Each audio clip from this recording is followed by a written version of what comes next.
प्यारे बच्चों, आगे जानते हैं उदाहरण नंबर 3 वास्तविक संख्या चैप्टर का।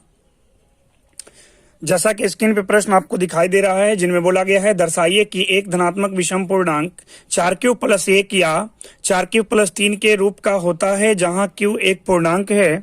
चलिए इस प्रश्न को आगे हल कर ले रहे हैं। तो यहाँ पे हम लिखेंगे माना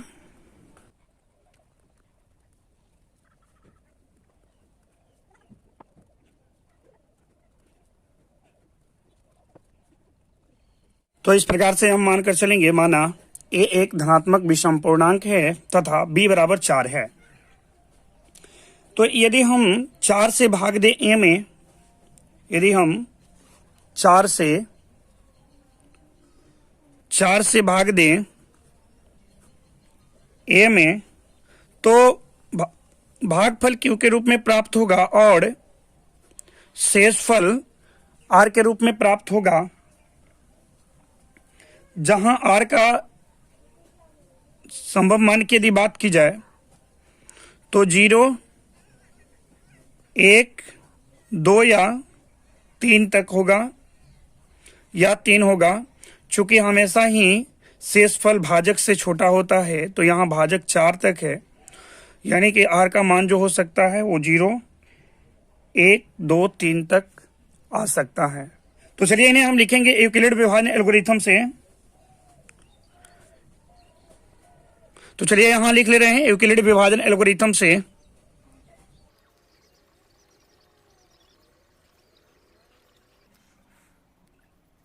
तो इस टाइप से, तो इस प्रकार से यहां पे हम लिखेंगे यूक्लिड विभाजन एल्गोरिथम से।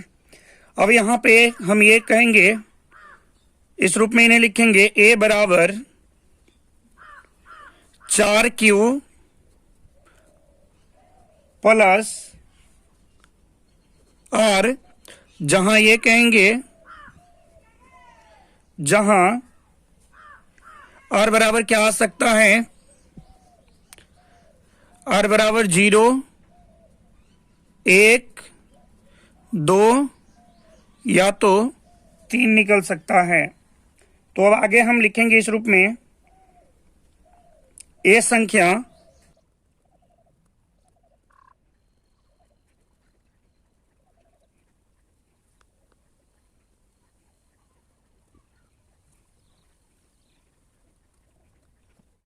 यहां हम लिखेंगे इस प्रकार से a संख्याओं 4q + 1, 4q + 2 या 4q + 3 के रूप का हो सकता है जहां q भागफल है। अब इनमें ये संख्या को हम देखें 4q और 4q + 2 को, तो ये 2 का गुणनखंड है, यानी इस रूप में हम ये कहेंगे।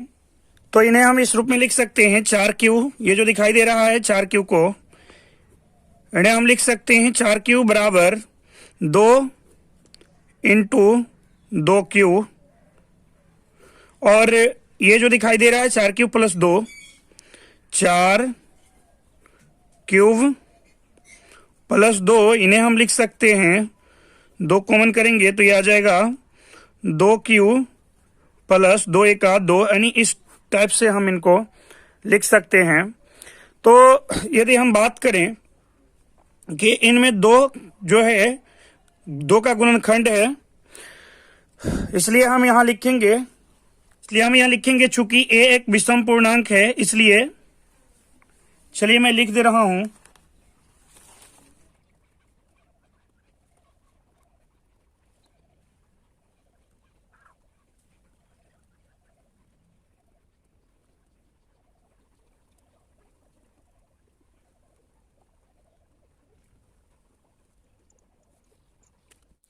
तो इस टाइप में लिखेंगे। तो इस प्रकार से लिखेंगे, चूंकि a एक विषम पूर्णांक है, यहां 2q और 4q + 2 के रूप का नहीं हो सकता, क्योंकि दोनों 2 से विभाज्य है। इसलिए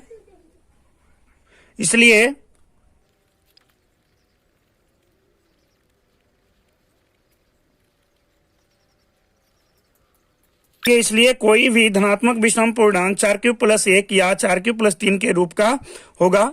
इस प्रकार से यह प्रश्न पूरा होता है। आप चाहें तो नोट कर सकते हैं या तो स्क्रीनशॉट ले सकते हैं।